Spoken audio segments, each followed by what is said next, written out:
Bonjour et bienvenue sur le rêve canadien. J'espère que tu vas bien. Je suis Sylvie et sur la chaîne Le Rêve canadien, je partage avec toi mon expérience de plus de 10 ans de vie au Canada pour te permettre à toi qui rêve comme moi de venir t'installer au Canada, de bien réussir ton intégration ou alors de réussir ton processus d'immigration tout seul sans avoir besoin de passer par une tierce personne.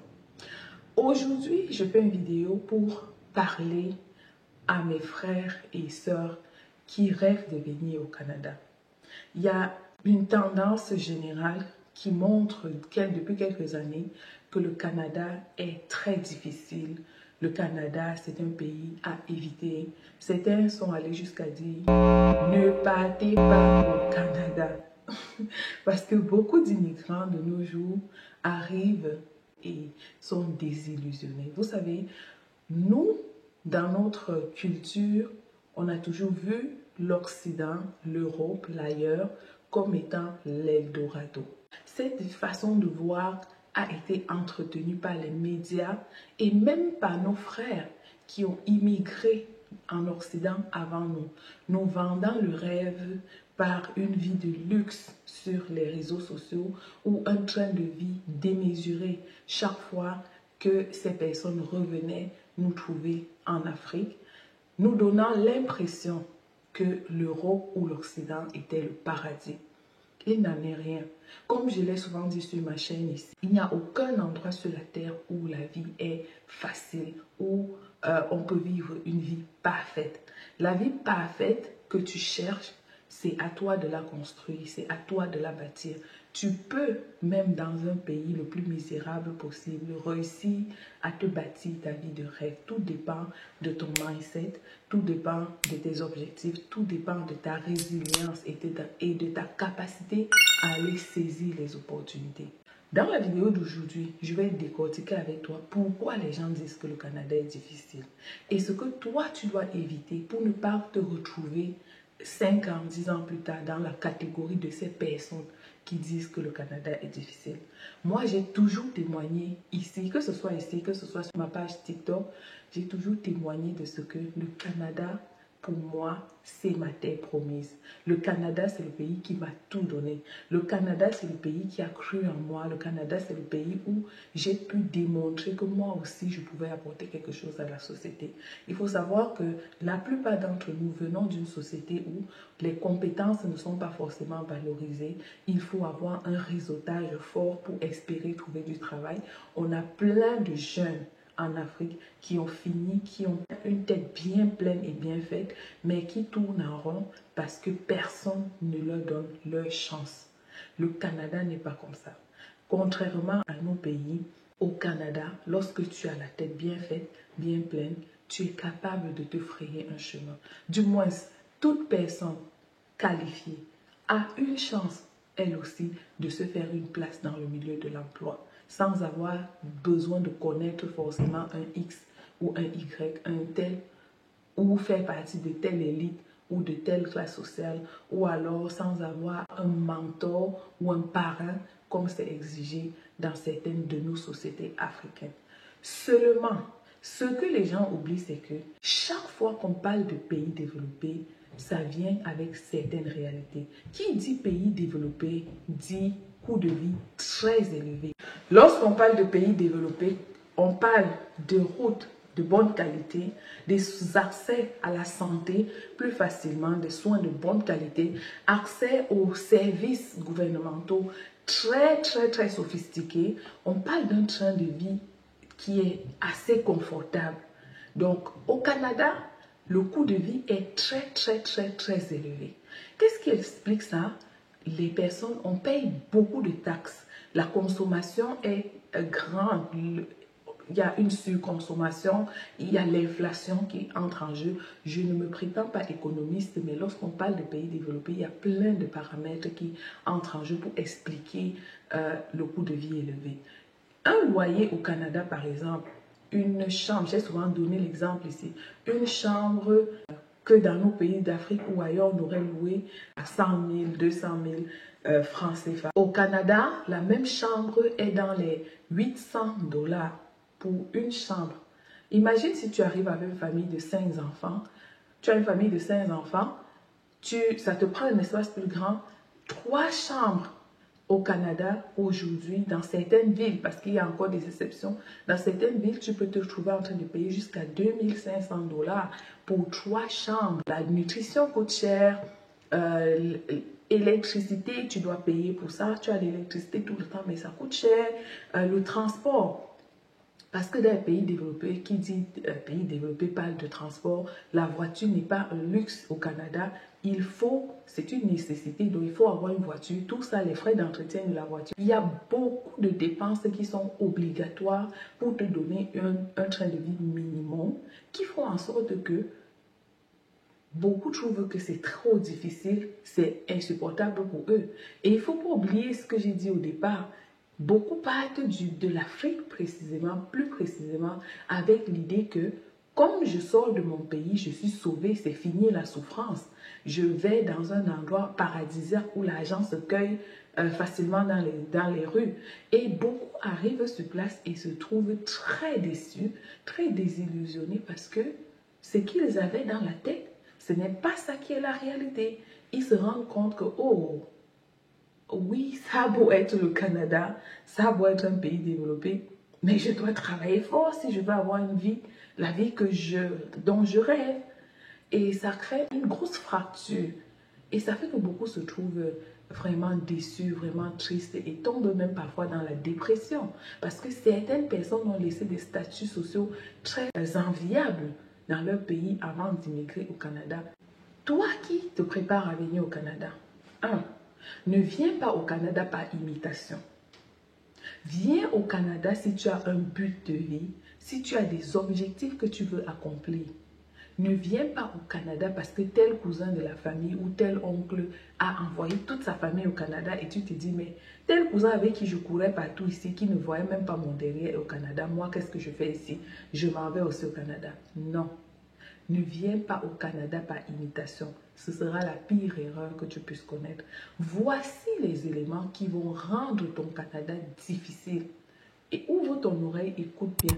Abonne-toi si tu n'es pas encore abonné. Like et partage autour de toi. Parce que sur la chaîne de Rêve Canadien, je fais l'effort d'être le plus réaliste possible, sans exagérer et sans créer la peur dans le cœur des gens. Je vois des gens qui font des vidéos sur YouTube, qui vont chercher des individus de part et d'autre qui ont eu des expériences désagréables pour venir publier et effrayer les gens. Moi, je me dis, c'est quoi le but de ce genre de vidéo en fait? Si le Canada est si difficile que ça, si l'Occident est si... c'est l'horreur, comme certains veulent le faire croire. Mais toi qui es encore en Afrique, pose-toi la question. Lui qui te présente des vidéos de ce genre, ou elle qui te présente des vidéos de ce genre, chaque jour, mais qu'est-ce qu'elle fait encore là-bas? Hein? Tu ne peux pas rester à un endroit où tu vis l'enfer et continuer à rester là-bas. C'est qu'il toi-même, tu as un problème. Mes frères et sœurs, soyez sages. Soyez sages, ne vous laissez pas avoir. Le Canada a beau être un pays développé, le Canada a ses réalités. Et pour t'en sortir au Canada, il faut comprendre ces réalités-là. Il faut savoir s'adapter. Il faut savoir tirer son épingle du jeu. Il faut agir intelligemment. Voici pourquoi beaucoup de jeunes Africains échouent au Canada. Première chose, lorsque le Canada sélectionne des personnes très qualifiées. Il y a quelques exceptions où les gens arrivent par contrat de travail et qui n'ont pas beaucoup de compétences académiques. Quand tu arrives au Canada, tu as plein de connaissances.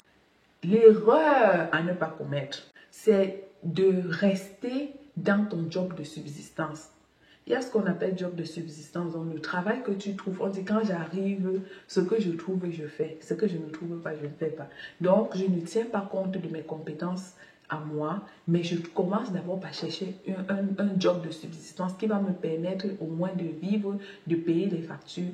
Et ces jobs de subsistance, là, généralement, c'est porter les cartons, travailler dans les fast-food, nettoyer les supermarchés ou les hôpitaux. Ça, c'est ce qu'on appelle les jobs de subsistance. Quand tu arrives, ça c'est un passage parfois obligatoire parce que ce n'est pas tout le monde qui passe par là. Ok? Il y a des secteurs d'activité où, comme l'informatique, où parfois tu arrives et aussitôt tu trouves ton travail de bonne qualité, tu n'as pas besoin de passer par ces jobs-là. Mais la grande majorité des personnes passent par ces jobs de subsistance-là. Alors, quand tu viens et que tu as des compétences avec toi et que tu es obligé de passer par les jobs de subsistance, fais-le, mais attention, ne te laisse pas aveugler par l'argent. Parce que ces jobs de subsistance-là, comme son nom le dit, vont te donner un peu d'argent, le strict minimum. Tu es au SMIC. Et avec ça, tu vas pouvoir au moins gérer tes factures, le temps de comprendre un peu comment le système fonctionne pour mieux te frayer un chemin. Voici l'erreur que beaucoup de nos frères font. Ils arrivent, trouvent un job de subsistance, parce que ça leur donne en dollars canadiens. Les gars passent le temps à convertir ça en francs CFA ou en d'autres monnaies et croient qu'ils gagnent gros. Ils se disent, mon travail me permet d'avoir près de 800 000 francs CFA le mois. Ça veut dire que je suis mieux que dans mon pays. Dans mon pays, j'avais 50 000, j'avais 60 000, j'avais 100 000. Et ils se laissent endormir. Ok? Ça fait qu'ils ne cherchent pas à faire valoir leurs compétences avec lesquels ils ont quitté le pays. Ça, c'est d'un. D'autres même arrivent, tombent sous le piège des cartes de crédit. Les cartes de crédit, ce sont des cartes qui sont magnifiques. Pour quelqu'un qui a de la vision, il faut savoir les utiliser pour en faire ton levier financier et bâtir ta fortune. Beaucoup arrivent, ils cumulent SMIC, travail minimum, donc le strict minimum, le travail au salaire minimum, plus carte de crédit. Ils vivent sur des cartes de crédit qu'ils n'arrivent pas à compenser et ils se retrouvent dans un cercle vicieux où ils n'arrivent pas à sortir.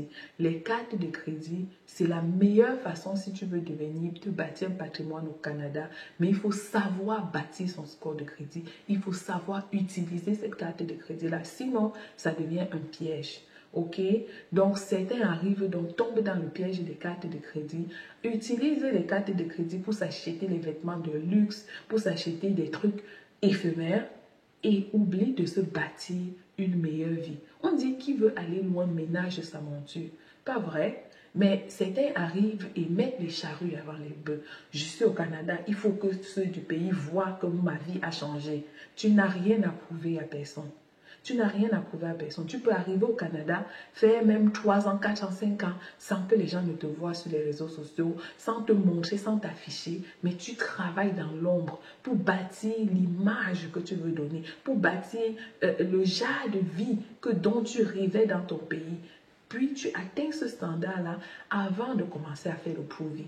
Mais beaucoup arrivent et commencent à faire le proving et le démontrer dans rien. Et voilà ce qui les garde comment dire, dans la misère, bien que soyant au Canada, et ils deviennent des esclaves du système. Ce que tu dois savoir, c'est que quand tu arrives dans un pays développé comme celui-ci, si tu te contentes du minimum, tu te fais esclave du système. Parce que tu travailles, tu t'épuises 12 heures par jour de travail, tu fais des chiffres et ceci, cela. Comment faire pour trouver sa voie au Canada? Parce que c'est de ça qu'il est question. Je t'ai montré les choses qui peuvent faire que les gens trouvent le Canada difficile. C'est d'abord le système de pensée qu'on nous a fait croire que parce que c'est l'Occident, forcément la vie est facile là-bas. Or, c'est faux. Partout sur cette terre, la vie n'est pas facile. Il y a des gens qui vivent bien, des gens qui vivent mal. C'est partout. Partout. La seule différence que nous avons avec nos pays africains, c'est l'accès aux soins de qualité, l'accès aux écoles de qualité, l'accès aux routes de qualité, l'accès à l'électricité en tout temps, en fait l'accès au développement. C'est la seule chose qui fait la différence. Sinon, les réalités sont les mêmes. Tu travailles, tu as quelque chose. Tu ne travailles pas, tu n'as rien. C'est partout. C'est une règle qui s'applique partout sur la terre. Tu travailles, tu as quelque chose. Tu ne travailles pas, tu n'as rien. Et puis attention, en 2025, il n'est plus question seulement de travailler, mais de travailler intelligemment. Parce que ce n'est pas ceux qui travaillent le plus qui gagnent plus, mais c'est ceux qui travaillent intelligemment. Et au Canada, plus que jamais, en tant qu'Africain, il faut apprendre à travailler intelligemment. Tu vas cumuler 3 jobs, ok? Après, à la fin, le système de taxation te coupe tout ça et tu te retrouves malheureux. Tu n'as pas une bonne santé parce que tu ne dors presque pas. Tu n'as pas le temps pour ta famille parce que tu n'es jamais à la maison. Et finalement, le salaire que tu touches ne te permet pas d'avoir le genre de vie que tu veux vivre. Il faut travailler intelligemment. Voilà comment tu vas faire. Dès que tu arrives au Canada, cherche à savoir comment valoriser les diplômes que tu as ramenés de ton pays, les compétences que tu as de ton pays. La plupart des métiers au Canada sont réglementés. Je suis désolée, la vidéo sera longue, mais si tu écoutes jusqu'à la fin, tu vas voir où j'essaye de t'amener et tu vas pouvoir puiser les informations utiles dedans. N'oublie pas de t'abonner, n'oublie pas de liker. J'ai remarqué que vous regardez mes vidéos, beaucoup aiment ce que je fais, mais très peu like. La meilleure façon de me montrer que vous aimez ce que je fais, c'est de liker et de partager. Tu ne likes pas, tu ne partages pas. Comment est-ce que je vais savoir que tu es passé? Comment est-ce que je vais savoir que, oui, la vidéo, que le thème que j'ai abordé t'a intéressé? Like, écris quelque chose en commentaire. Pose-moi tes questions en commentaire. Du mieux que je peux, je vais essayer de te répondre. Mais si tu ne le fais pas, comment je fais pour savoir que ce que je fais t'intéresse en fait? Comment je fais pour savoir les thèmes qui t'intéressent? Parce que mon but, c'est de te servir, c'est de t'apporter des informations utiles. Mais si tu ne participes pas à l'échange, comment je fais?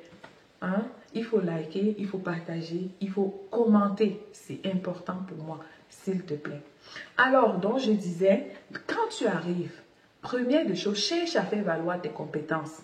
Ça veut dire que regarde si le métier que tu fais fait partie d'un corps de métier. Par exemple, si tu arrives en tant que médecin, beaucoup disent que quand on arrive comme médecin, c'est difficile de se trouver du travail directement et c'est vrai. Seulement, il y a un ordre des médecins, il y a un processus à suivre. Et ce qui fait que beaucoup de médecins arrivent au Canada et se trouvent à faire un autre métier que la médecine, c'est le manque de patience. Il faut se le dire. Tu as eu le courage de quitter ton pays, de traverser les océans et une fois sur place, tu refuses de suivre la procédure qu'il faut pour obtenir ce que tu veux. C'est le manque de patience. Je prends le cas de la médecine, mais il y a plein d'autres cas. Le cas d'un ingénieur. Quand tu arrives du pays avec ton diplôme d'ingénieur, tu n'es pas obligé de recommencer tes études. Tu dois suivre le processus parce que il y a un ordre des ingénieurs au Québec comme en Ontario. Il y a un ordre des ingénieurs. Il faut chercher à voir c'est quoi le processus. Évite les on-dit. Ce que les gens ont dit. Il y a la différence entre ce que les gens disent, leur expérience personnelle à eux et la vérité qui se trouve sur les sites gouvernementaux. Il faut, première des choses, quand tu arrives au Canada, faire des sites gouvernementaux tes meilleurs amis. Faire des bureaux gouvernementaux tes meilleurs amis. Appeler, ne pas hésiter, appelle. Chaque fois, fais un peu comme un bébé qui t'aide à la demande. Il ne faut même pas te gêner ni avoir honte. Appelle, pose des questions et ils sont toujours disponibles pour donner des réponses à tes questions. C'est comme ça que tu auras la bonne information. Tu écoutes ceux qui ont échoué leur immigration, tu vas échouer ton immigration. Mais comme je dis, chaque expérience est unique. Essaye de toi-même te faire ta propre expérience, aller chercher tes propres informations et puis te bâtir la vie que tu veux bâtir. Il faut être résilient, il faut être patient parce que c'est un recommencement. Aussitôt que tu quittes ton pays pour aller t'installer ailleurs, tu as tout laissé, donc tu dois recommencer. Et comme moi je dis toujours, personne ne t'attendait au Canada, personne ne te connaît au Canada, c'est à toi de te faire une place. Deuxième chose que tu dois faire, aussitôt que tu t'es trouvé un travail, ne reste pas borné sur ton travail. Cherche à t'améliorer de temps en temps en allant chercher des certifications, des nouvelles qualifications parce que le Canada, comme tout pays développé, c'est un pays où les choses changent vite. Si tu ne te mets pas à jour dans tes connaissances, tu vas te trouver un jour, même si tu as un travail à 200 000 $ l'année, tu vas te trouver un jour où l'entreprise va te dire qu'elle n'a plus besoin de toi parce qu'elle est passée à un autre niveau, mais toi, tu n'as pas changé de palier aussi. Donc, il faut se mettre à jour au niveau formation très régulièrement pour rester toujours au top et rester toujours à la une au niveau professionnel. Deuxième chose qui fait en sorte que les gens tombent dans la misère ou alors se trouvent déçus, c'est la mauvaise gestion des cartes de crédit, comme je l'ai dit. Il y a des catégories de personnes. Une catégorie qui disent, chez moi, je vivais, on m'avait toujours dit, méfie-toi du crédit. Il n'est pas question que je prenne le crédit au Canada. Et ils veulent acheter tout en cash. Ça, c'est une erreur monumentale parce que ton cash ne suffira jamais pour acheter tout ce que tu veux. Une deuxième catégorie qui arrive, waouh, donc j'ai accès à un argent que je peux utiliser comme je veux. J'ai 20 000 dollars dans ma carte de crédit, ça veut dire que je peux utiliser je veux, et beaucoup tombent dans la mauvaise utilisation de la carte de crédit et détruisent leur dossier de crédit au Canada. Il faut être dans le juste milieu. Ne refuse pas les cartes de crédit, mais ne dépense pas bêtement. Il faut bâtir ton score de crédit. Et si tu cherches c'est quoi bâtir ton score de crédit, je suis sûre que même ici sur YouTube, tu as des coachs qui en parlent grandement et qui vont t'expliquer c'est quoi un score de crédit au Canada. La troisième chose qu'il faut faire, c'est faire bon usage de l'allocation familiale. Ça, c'est pour ceux qui viennent avec des enfants. Il faut savoir que le gouvernement canadien met à la portée des personnes de l'allocation familiale. L'allocation familiale, c'est un argent que le gouvernement donne en soutien aux familles qui ont des enfants. OK? Et quand on vient d'arriver, qu'on a encore, les 2 premières années, lorsque tu es encore dans le job de subsistance, ton allocation familiale l'allocation familiale des enfants est très élevée. Comme moi, par exemple, j'étais arrivée avec 4 enfants. Par mois, facilement, pour le provincial, parce que j'étais au Québec, le provincial et le fédéral, je pouvais me trouver facilement à près de 3 000 dollars par mois d'argent d'allocation familiale. Et cet argent-là m'a aidé. Ça a été un capital pour moi pour pouvoir m'offrir une vie et à mes enfants la vie que je leur offre aujourd'hui. Beaucoup arrivent et s'aveuglent avec cet argent. Ils arrivent et se disent, mais j'ai déjà 3 000 dollars par mois. Pourquoi je dois encore me casser la tête à aller travailler ou alors à chercher un travail de bonne qualité? Erreur monumentale parce que les enfants que tu as grandissent, ok? Et cet argent-là, quand tu vis sous l'allocation familiale et que tu ne refuses de travailler, tu ne peux pas te développer. Parce que pour se développer au Canada, il faut malheureusement s'endetter. Il faut prendre des crédits. Pour acheter une maison, il faut contacter la banque et prendre des crédits. Pour bâtir un business, il faut prendre du crédit, à moins que tu cotises ton capital. Quand tu as l'allocation familiale, ça peut te servir de capital pour lancer un business sur le côté. Et le temps pour toi que tu te formes ou que tu trouves un travail de qualité. Ne reste pas dans cette condition. L'allocation familiale est éphémère au Canada et c'est quelque chose qui trompe beaucoup de gens. Donc, be wise. Puis, certaines personnes aussi vont arriver. Aussitôt qu'elles ont trouvé un travail de bonne qualité, refusent de saisir des opportunités au Canada. Je vais prendre un exemple.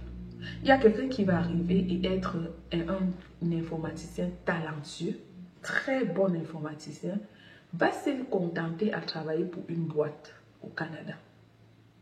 Dans un Canada où, avec ce diplôme d'informatique, ces compétences, tu peux plutôt te bâtir un cabinet et devenir consultant auprès des entreprises, ce qui va te permettre de gagner gros. C'est pour ça que je dis qu'il faut travailler intelligemment. C'est facile de se faire une entreprise au Canada, contrairement à nos pays où pour faire les entreprises, il faut avoir beaucoup d'enveloppes d'argent pour donner à tel pour qu'on te laisse faire tes papiers. Au Canada, la procédure est claire. Tu suis la procédure, en une semaine, tu as lancé ton entreprise. Donc, il faut savoir utiliser les compétences qu'on a de façon intelligente. Tu arrives comme informaticien, tu travailles dans les boîtes qui t'apprécient vraiment bien, tu trouves que les boîtes là t'apprécient. Ne te laisse pas utiliser la base. Si le salaire qu'on te donne ne t'intéresse pas, quitte.